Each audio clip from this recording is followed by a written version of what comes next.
இப்போ கண்டென்ட் பார்த்தீங்கன்னா அது சூலூர் ஏர்ஃபோர்ஸ்.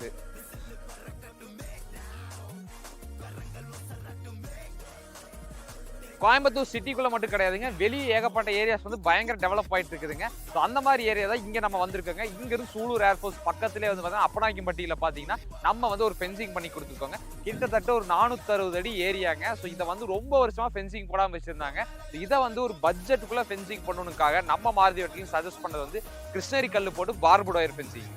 இது நீங்க சுத்தி பார்த்தாலே தெரியுங்க, இங்க இருக்க இடம் எதுவுமே ஃபென்சிங் அதிகமா பண்ணாம இருக்குதுன்னு காரணம் வந்துட்டு ஃபென்சிங்கோட அவேர்னஸ் தெரியாம இருக்காங்க. பட் இந்த கஸ்டமர் வந்து ஆல்ரெடி ஒரு சைட்ல ஒரு பிரச்சனையானால அவர் வந்து இந்த இடத்துக்கு உடனே ஃபென்சிங் பண்ணு சொல்லி இமீடியட்டா அப்ரோச் பண்ணி அவருக்கு வந்து நம்ம ஃபென்சிங் பண்ணி கொடுத்துருக்கோங்க.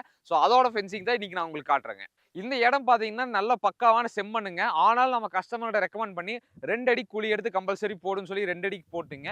முள்ளு கம்பி 4 லைன் போட்டு உங்களுக்கு முள்ளு கம்பி பாத்தீங்கன்னா எக்ஸ் டைப்ல போட்டு கொடுத்துருக்கோங்க.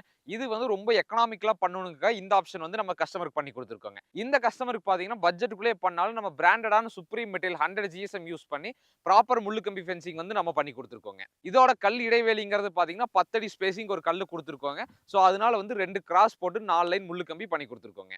இந்த மாதிரி பட்ஜெட்னு கிடையாதுங்க. உங்களுக்கு ரொம்ப பிரீமியமான ஃபென்சிங் வேணாலும் நம்ம ஆஸ்தெடிக் ஃபென்ஸ்னு தனியா டிவிஷன் வச்சு பண்றோங்க. இந்த மாதிரி எந்த ஃபென்சிங் வேணாலும் நம்ம மாருதி வண்டிங்க நீங்க கான்டாக்ட் பண்ணுங்க. தரமான கம்பி வேலி வாங்க நம்ம மாருதி வயர் நெட்டிங்க்கு வாங்க.